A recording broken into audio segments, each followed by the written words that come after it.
The following is a presentation of Project Independence and WCWP. Project Independence is the Aging in Place initiative of the town of North Hempstead. Welcome to Project Independence and You. And welcome to Project Independence and You Community Talk Radio on 80.1 FM and WCWP.org.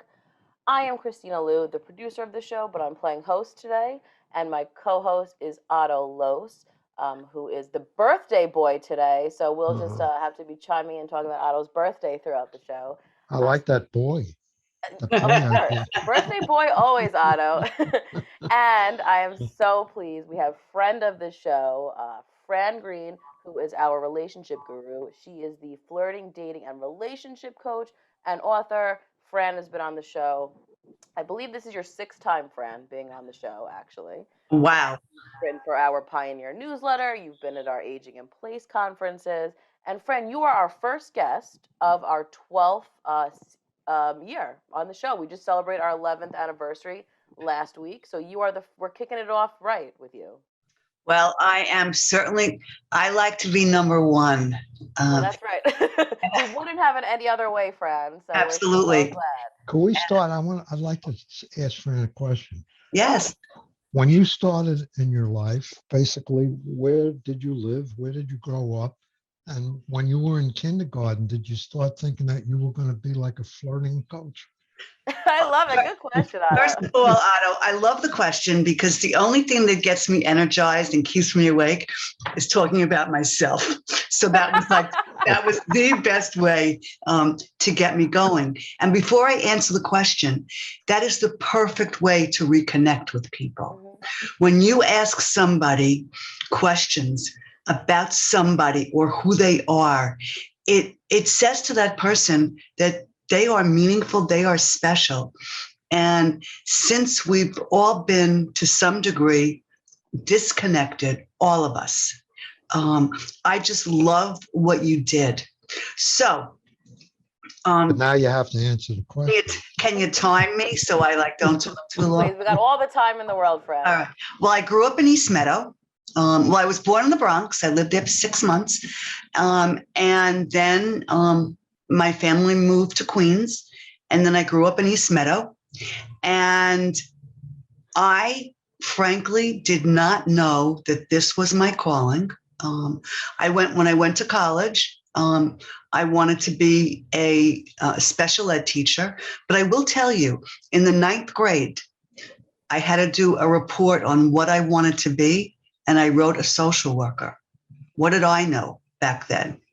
And when I graduated college, there were relatively few teaching jobs, just like they are now.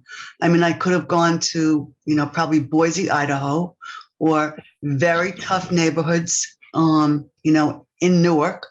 And I got a job at a day treatment center for adults with psychiatric disabilities. And I learned so much. I became a mini social worker. It was, we would sit on the floor and have groups with people with serious and persistent mental illness, and we were trailblazers. And then I decided I wanted to go to graduate school to become a social worker. And the way this whole thing really started, I had 0 hobbies. And I really mean that. I am unathletic, unartistic, The only thing that interests me are people. Sometimes I will be somewhere, and I don't even know I'm doing it. Like, for example, I think Kristina, I didn't realize how beautiful Kristina is. All right. I always come back every time. I knew she was attractive, but really so let's say I was somewhere waiting online and I saw Kristina. I know I would be I would just fixate and in my head, love her eyebrows, fabulous skin, great teeth, Common, Fran. perfect hair. In my head, I would do that. So I had 0 hobbies. And because my early part of my career, I did a lot of training in a psychiatric hospital. So I was somewhat of I was a teacher, a trainer, but I was more of an entertainer. because my audience was very tough. And when you're young and the new kid on the block, everybody else knows more than you. So you really need to engage people. So I started doing workshops and seminars at the Mid-Island Y in Plainview on dating and being single. And there was a woman there who was teaching a how to flirt class at the Learning Annex in the city. And no joke, she told me, I'm moving to California and there's no better person that I think could teach this class. And I looked at her and I said, really? She said, yes. I went to the East Meadow Library. There was, this was probably in 1989, all right? 1990 maybe. And I looked up things on flirting. Started teaching how to flirt at the Learning Annex in the city. And because of that, I almost can't believe that this was a part of my life. And I'm going to date myself. But anyway, I don't even know if you're going to know who these people are, Kristina. I was on the Phil Donahue show. Of course. I was on the Joan Rivers show. I was on the Gordon Elliott show. Oh, that's so great. On the Today Show. Just to name a few. I could have invented a cure for a rare disease. I might not have been on TV. But because flirting is something that was very intriguing. And then I was contacted by some consultant, and Princess Cruises and Match.com was doing an inaugural cruise. And 50 couples who had never met were going to meet on Valentine's Day. And I was invited to be a love expert. So, plus they had celebrity couples, Marilyn McCoo and Billy Davis from the Fifth Dimension, Nadia Comaneci and her husband, Jill Eikenberry and her husband. And then I became connected with one of the founding members of Match.com. And then I became the flirting expert and spokesperson for Match. And the rest is history. And one of the things I'm most proud of is I had gone on an interview at a mental health agency in Suffolk. At the time, it was called Clubhouse of Suffolk. Now it's called the Association for Mental Health and Wellness.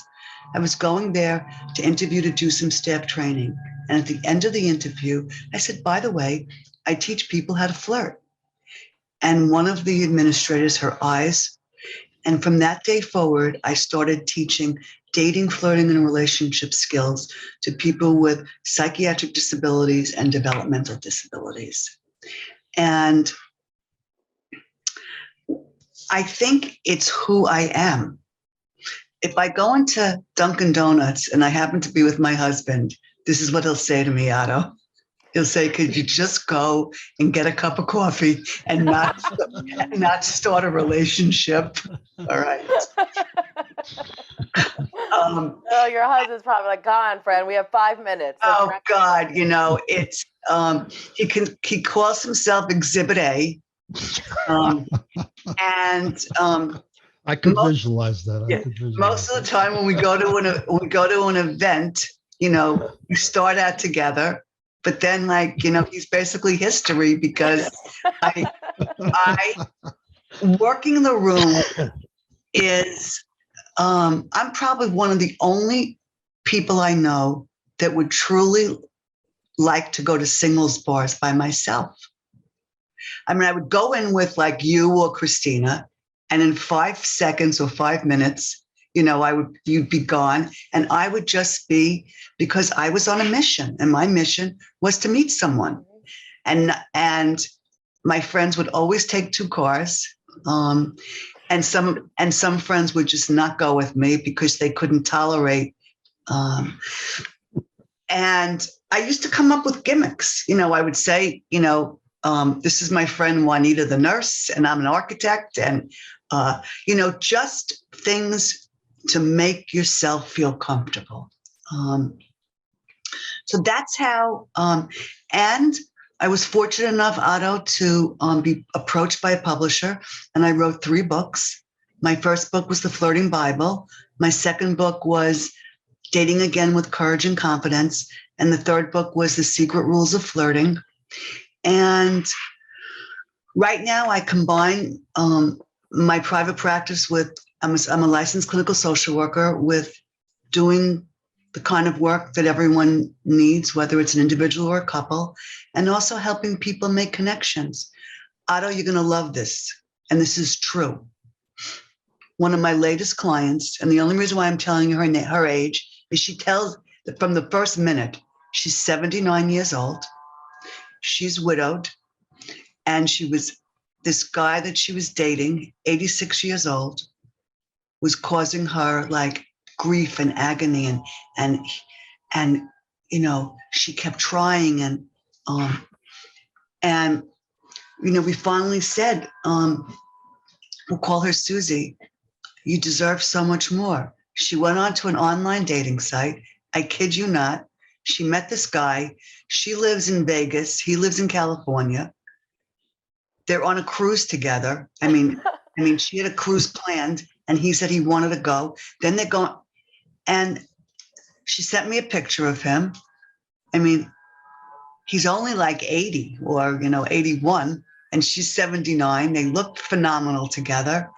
And I guess relationships, it doesn't matter if you're 26, 36, or 86. You'd think the older you get, the more confidence you have, or the less you get thrown by. I have a friend who's 62 years old and met this great woman. And, she said to him, I just don't think I'm sure. I need more time. And we looked at each other and said, hello, really? And I also learned a lot from my own personal relationships. And I did everything to find a guy, Otto, and I'm not kidding. I was dating in the era of personal ads. Do you even know what that was? Of course. I never did, but I know about them. All right. So I dated in the era of personal ads.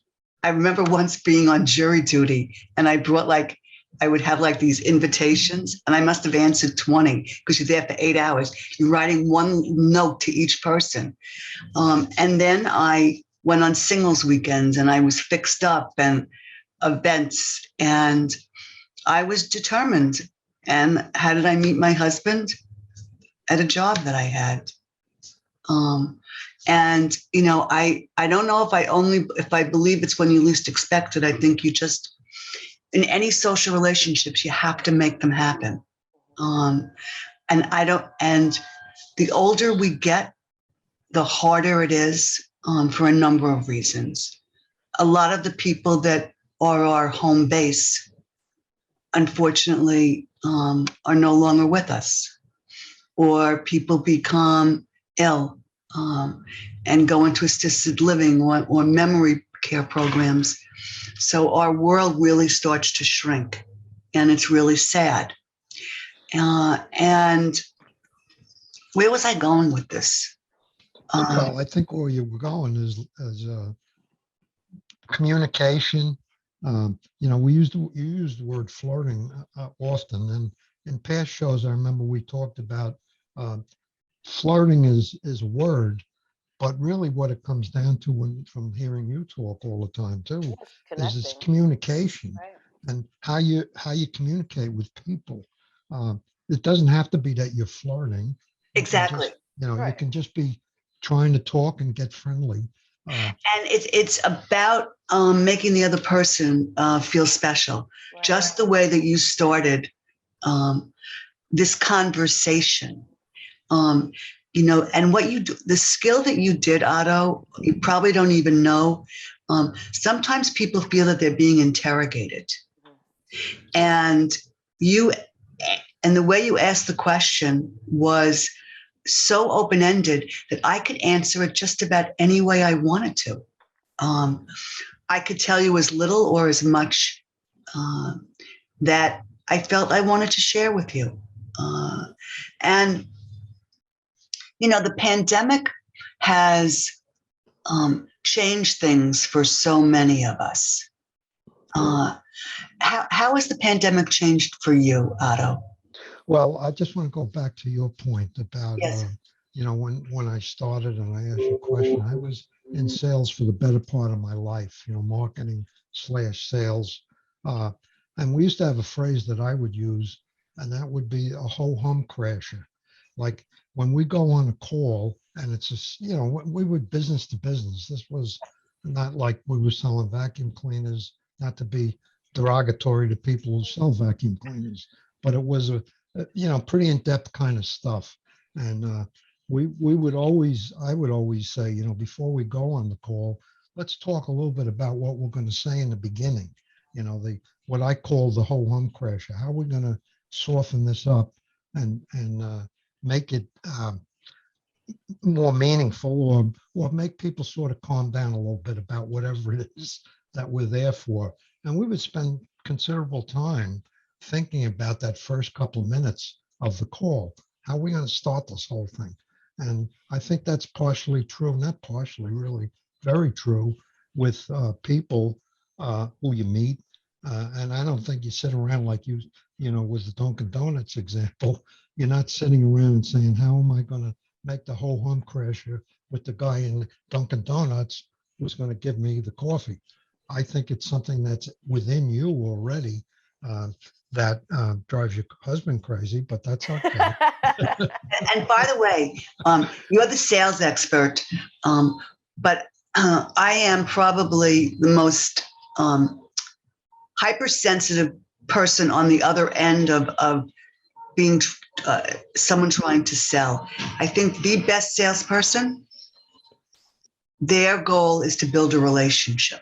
Absolutely. I said that 1,000 times. And that is what makes somebody want to buy from that person.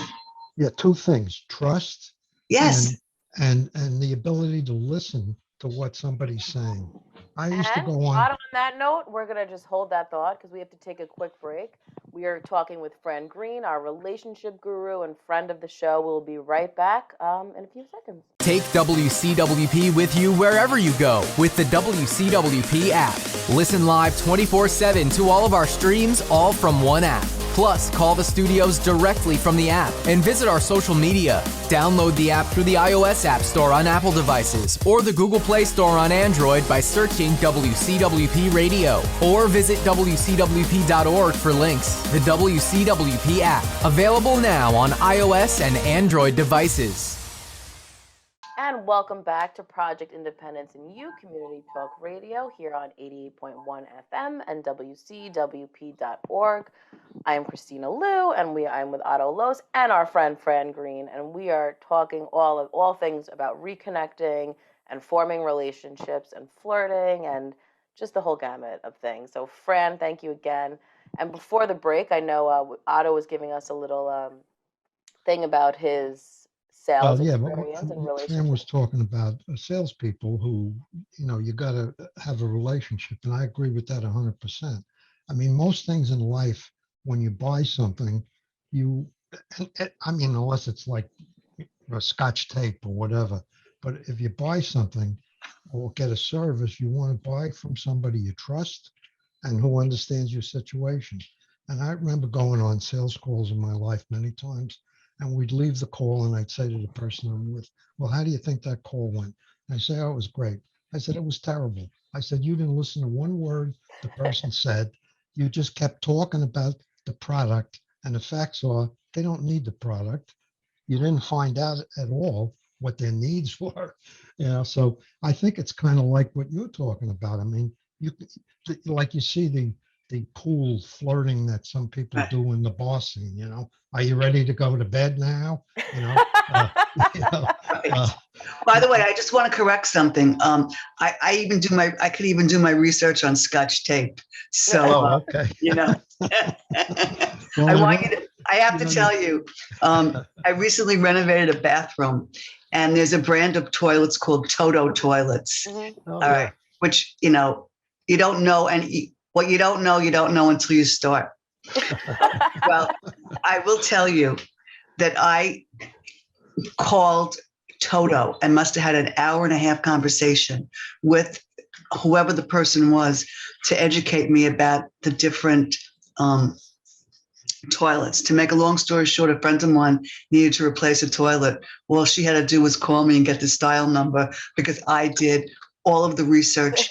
And it's we're all good at different things.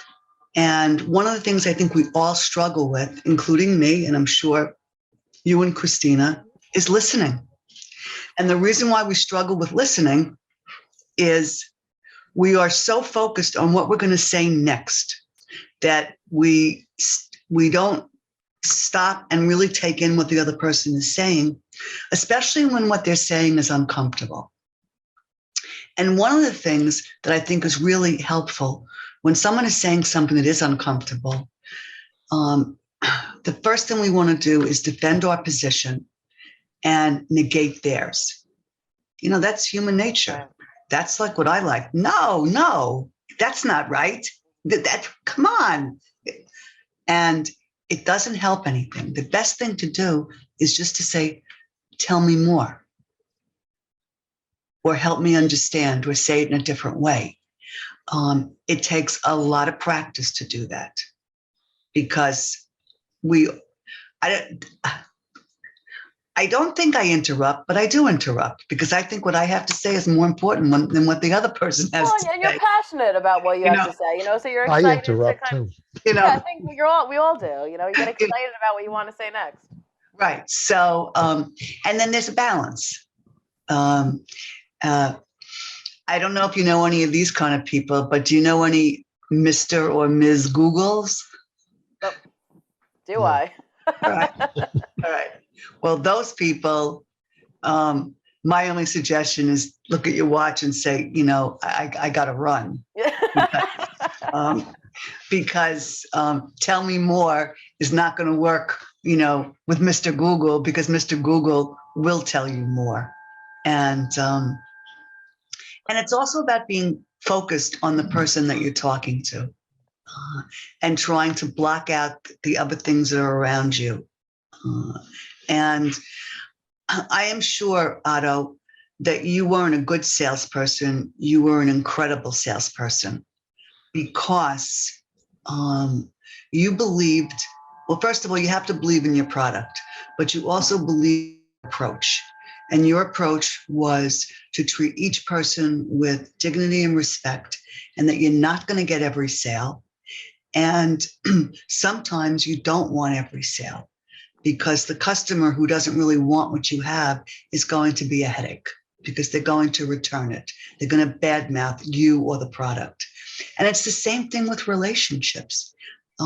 Everybody can't be your friend. And the best, somebody once told me this, it sounded so juvenile, but it's so true. The best way to make a friend is to be a friend. Yeah, it's true. And sometimes we don't know the impact that we have on others. Someone we'll call it in my network, had a daughter who has transitioned to be a man, a boy, a man. He's a young person. And I saw him recently. I don't see him very often.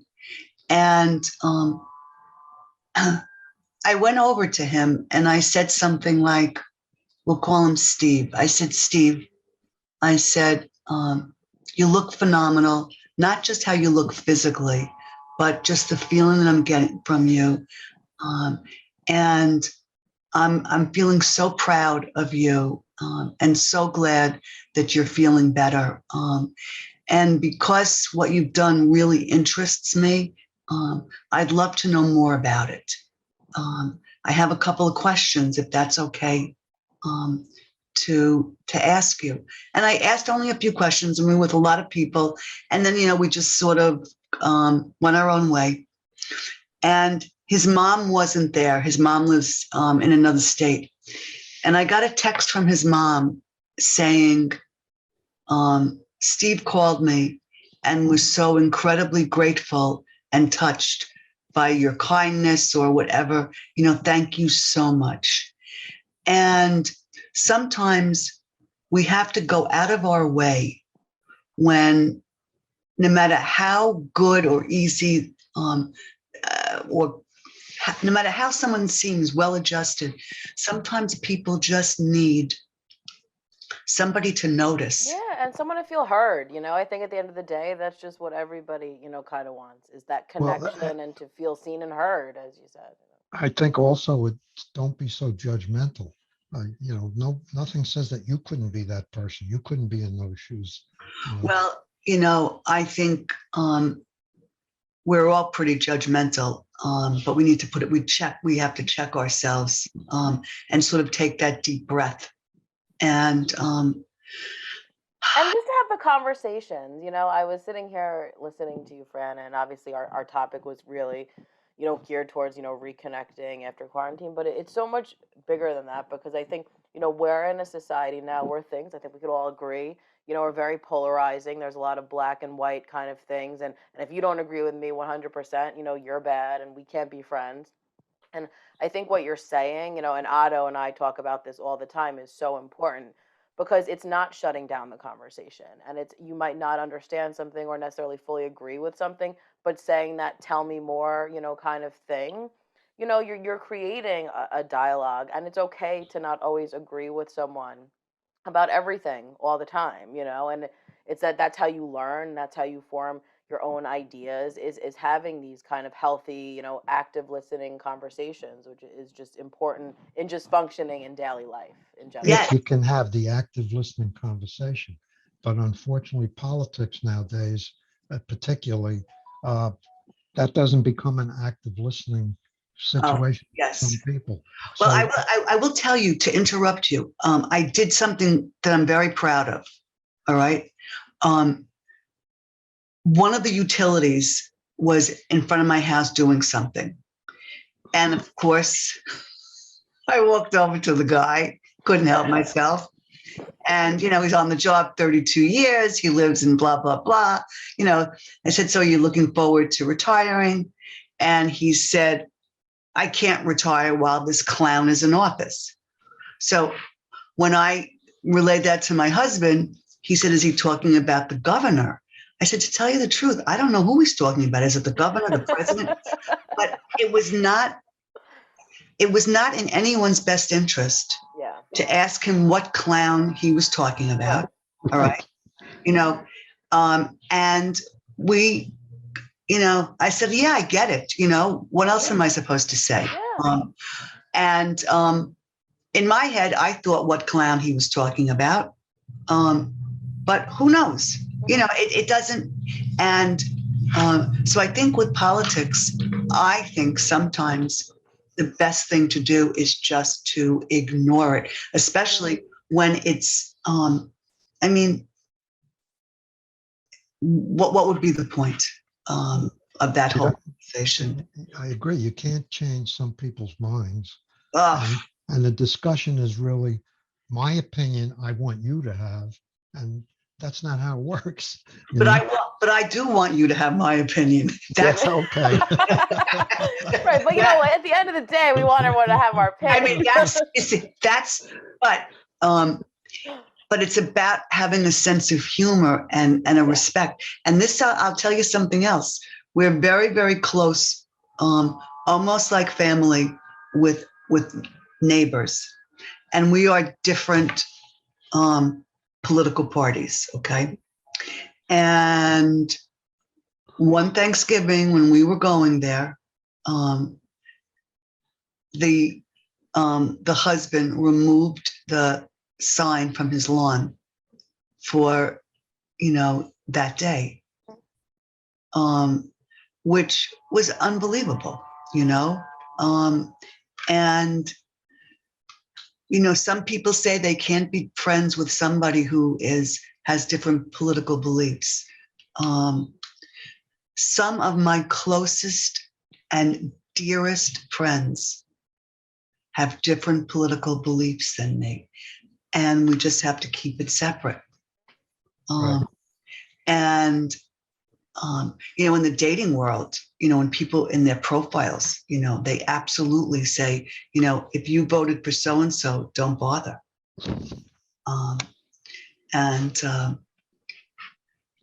Well, I think that you have to have more than politics in the relationship. If it's just politics, then forget about it.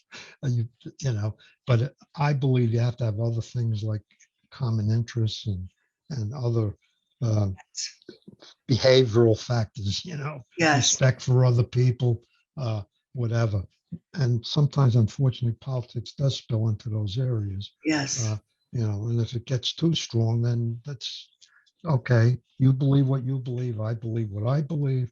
So let's just call it a draw and leave it alone. Yes. Otto, what do you think is most difficult for older people, however you want to define older people, to stay socially connected, especially if they don't have a partner or they are more of a caregiver than a partner to their partner? I think that a lot of it probably stems back to how people were when they were younger.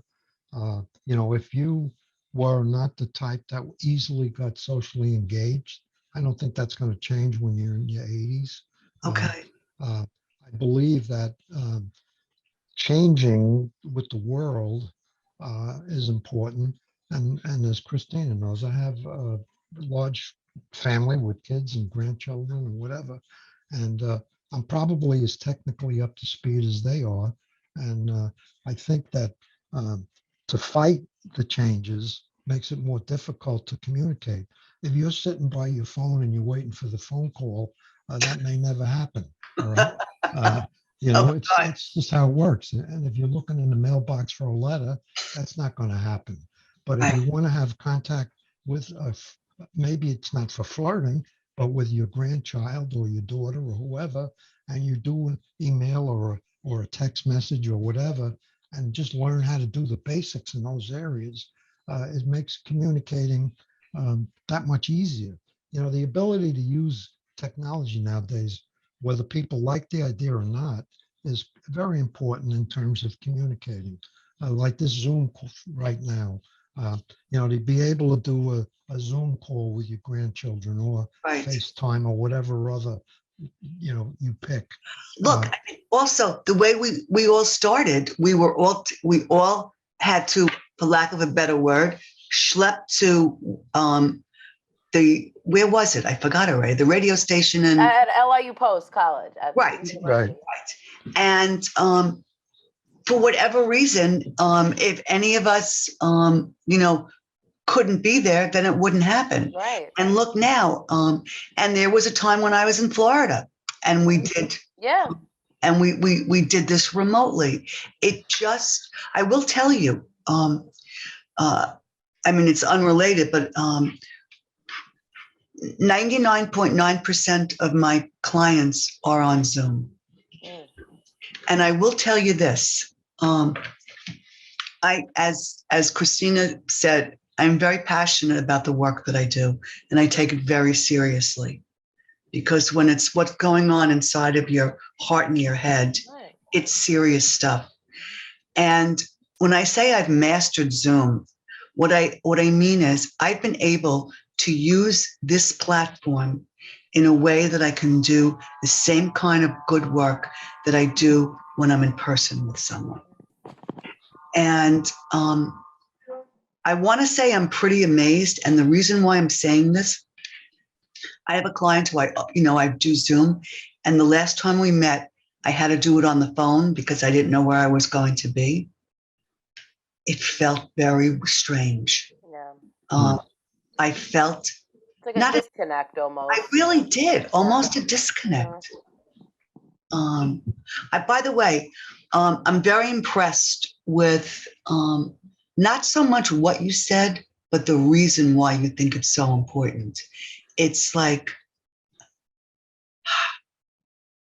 there's something that can be helpful, so use it instead of digging your heels in the ground and I'm going to tell you, like this is how old I am, Kristina. Call waiting did not exist my whole life. All right. All right. And when call waiting came, it was like, oh my God, I could be on the phone and I don't have to like get off, because if someone else is calling, but the thing was, then you'd have to answer it, you know, now, now you don't have to answer the phone for anybody, because you know who they are. But I love that, Otto. What else would you say? Well, I think I'll use a phrase called the pity pot. All right. Um, when people get older, Well, and Otto, I don't want to yeah, interrupt your story because I want you to continue it. And when we come back, because we were taking a quick break, we will be back with Project Independence and You Community Talk Radio. WCWP is your home for great music and great conversation. You'll find all that and more on WCWP.org. Listen live on the web, check out the lineup, subscribe to podcasts, and stay up to date on the latest station events. Get in touch with us and let us know if you like what you're hearing. And find out how you can support or get involved at the only community public radio station serving Nassau's North Shore. Plus, sign up to get a free bumper sticker. It's all online at WCWP.org. And welcome back to Project Independence and You Community Talk Radio on 88.1 FM and WCWP.org.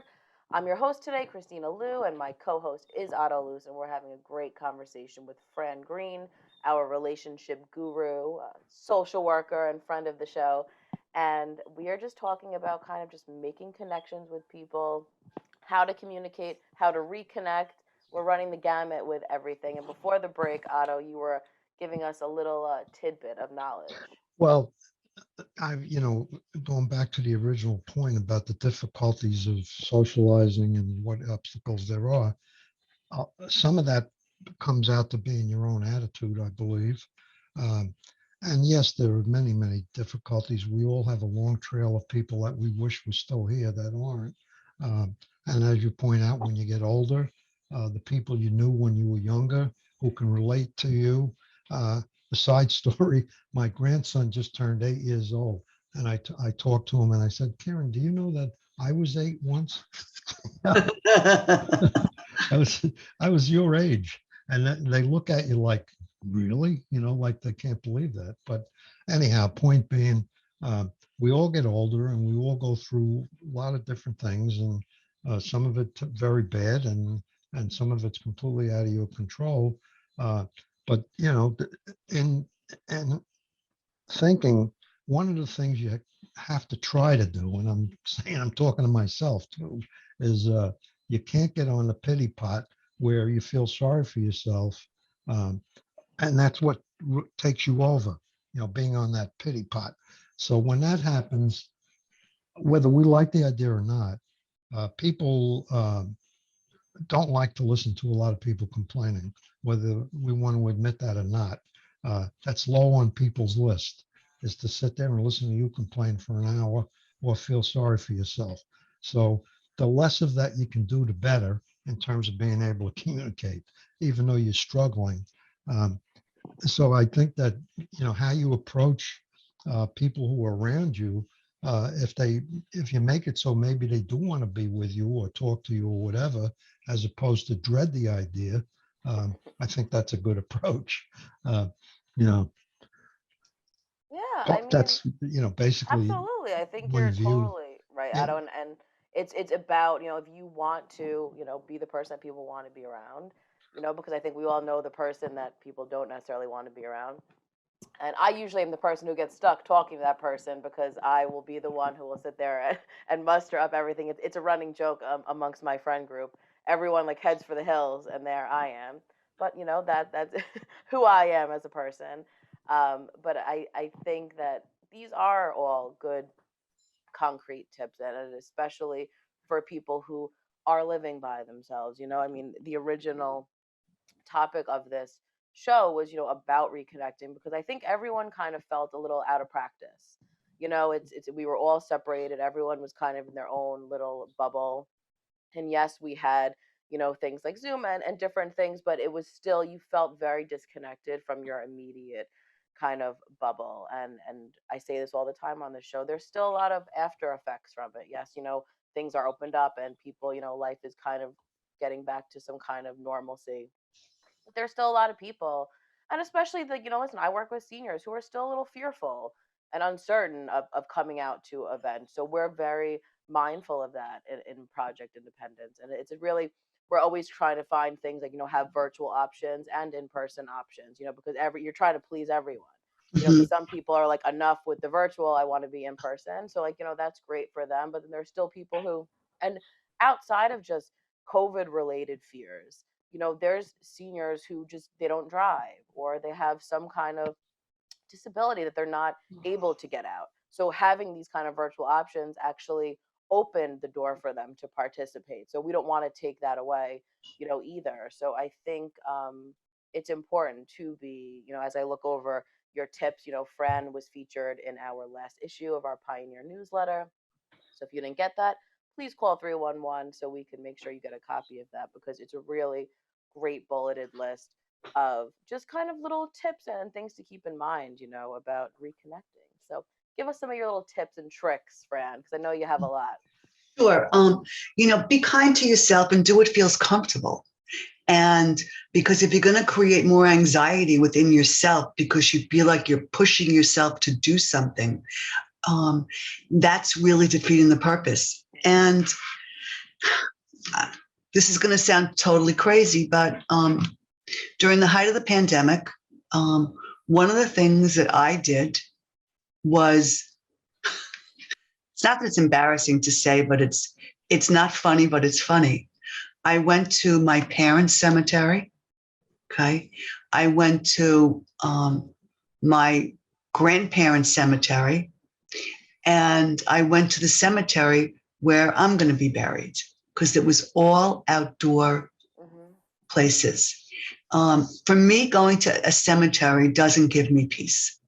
I just see it as cold cement, frankly.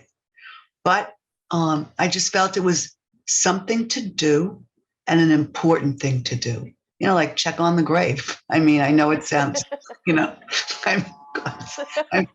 it's like embarrassing, but yes, I wanted to like check on the grave, say hello, and do a little pruning or cutting or whatever, and just doing things that felt comfortable for me and still feeling comfortable for me.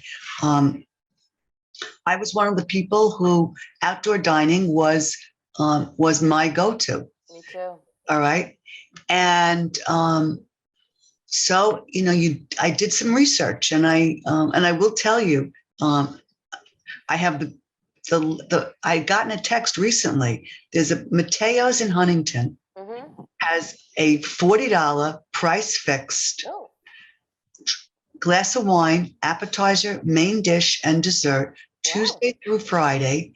The options are amazing. Their outdoor seating is lovely if it's not too cold. And the service was fabulous. So I went to places. There's a vineyard in Northport called Del Vino. Oh my God.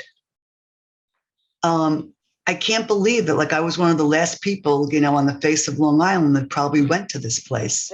I drive by that place when I go to play golf all the time. All right. And I saw when they built it, that's not that old. Yeah, it's only maybe 3 or 4 years old, 5 years. So, and the point of the story is I did things that I never would have done if there was no COVID.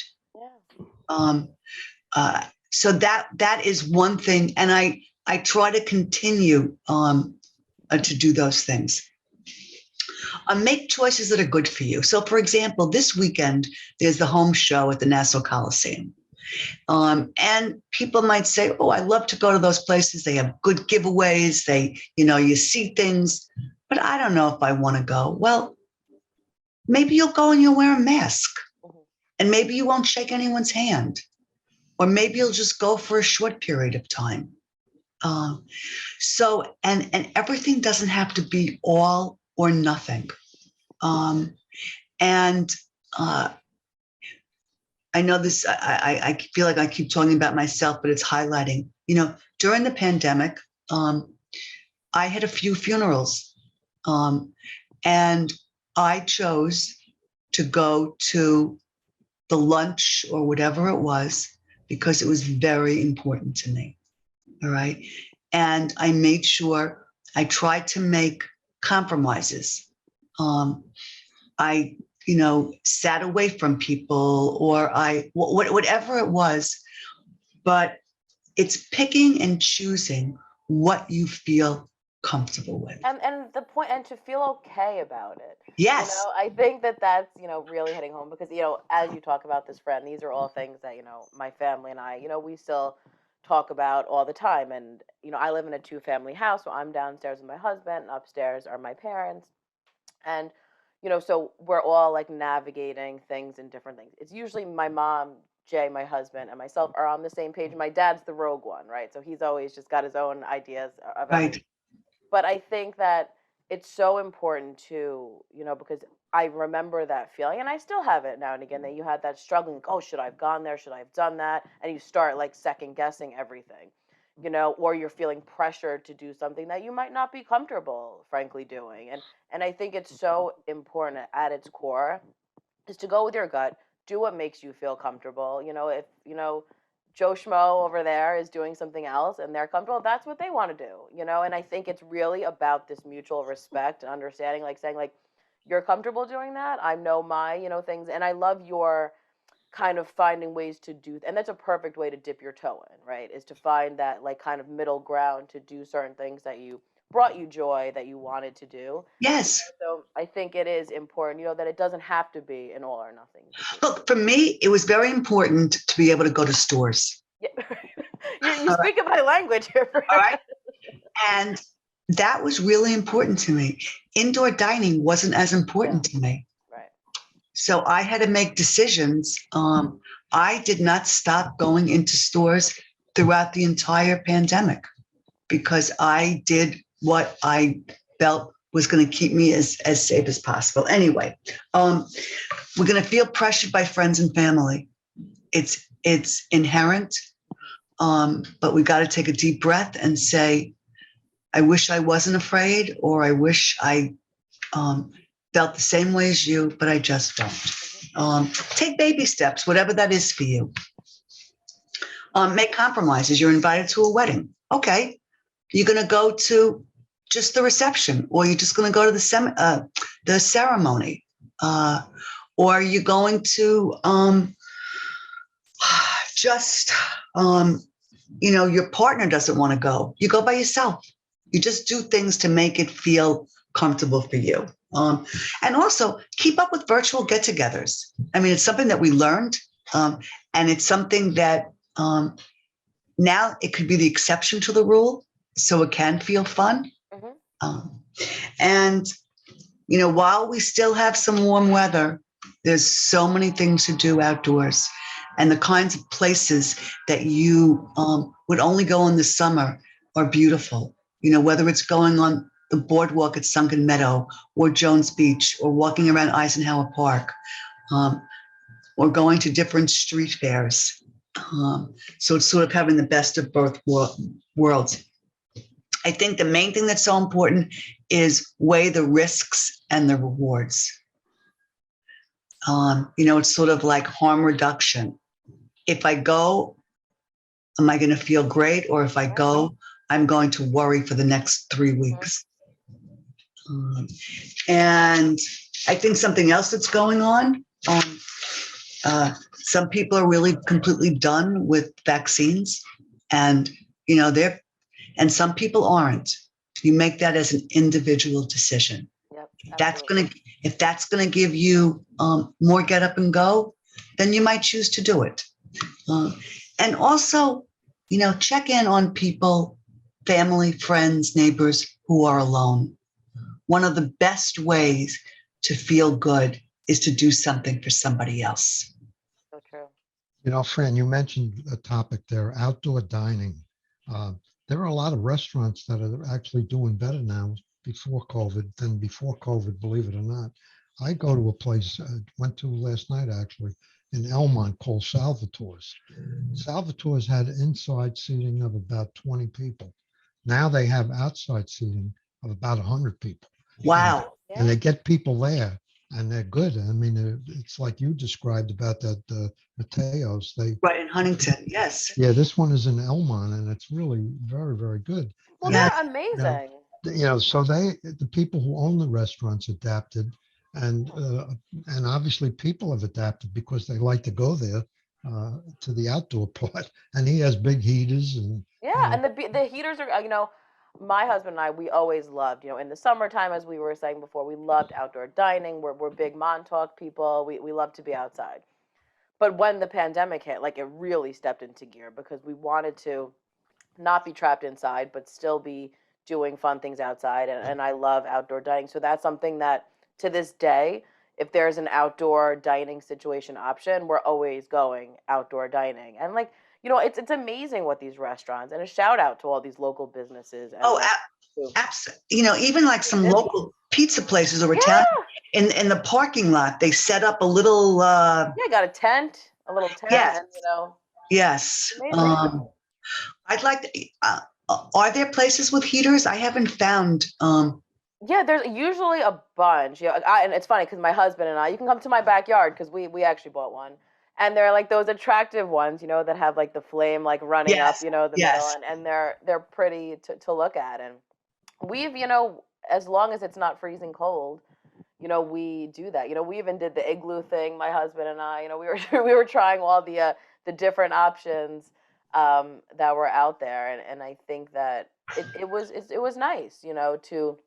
And like I said, that's something that we will always kind of gravitate towards as long as, it's not, inclement weather outside. Right. We will always be the people that are sitting outside. And it's just, especially if you have a pretty setting, right? So yes, if you give me a glass of wine in a pretty setting, I'm a happy girl. That's really all I need. Some of our listeners are probably saying, I live alone. Yeah. And unless I make the effort, things don't happen. I really wish somebody would ask me to go to dinner or ask me to go to a show. Yeah. And you got to take control of your own social life. And maybe you need to do a little bit more of the asking, and then it will become more mutual. Maybe you have to meet some new friends. Maybe you need to go to some events that the town of North Hempstead sponsors. When you go to these events, maybe that's the time you look at somebody and they say, that looks like somebody I might be able to be friendly with. Exchange phone numbers. Yeah. You just never know.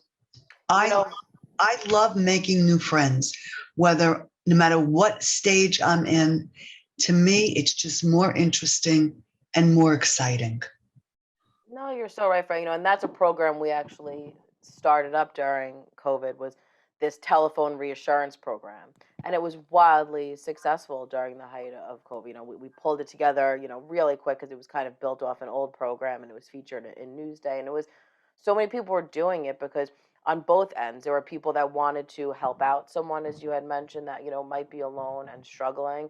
And then there was a person who really needed that connection, so our social workers were matching people based on interest and who they thought would kind of fit together. And, that program is still going on right now. And I think it's, a little kindness goes such a long way. And that's, my motto all the time. And Otto can certainly attest to that. And, there's an older woman who was on my block, and we took a lot of walks because my brother was living here, during the pandemic, and we would go with his dog and we would walk around the neighborhood. That was kind of our thing. And there was this little old woman who would just sit outside, and, we would just wave. She loved his dog. He's got an adorable little corgi. I mean, she looked forward to that every day. You would visibly see her face light up. And that was just a little tiny, hello, how you doing? How's your afternoon? Oh, it's, small talk, so you really, it goes back to, Fran, what you said earlier, is at the end of the day, you don't know the impact you could have on someone's life. And I think it's just important, to do these little things, and it feels good for you and for the other person. And on that note, we have to wrap it up. Fran, I could talk to you all day long. You are just always such a great person on the show. So thank you, Fran Greene, for joining us. And we are taking a break. We'll be back with Talk of the Town on Project Independent Community Talk Radio.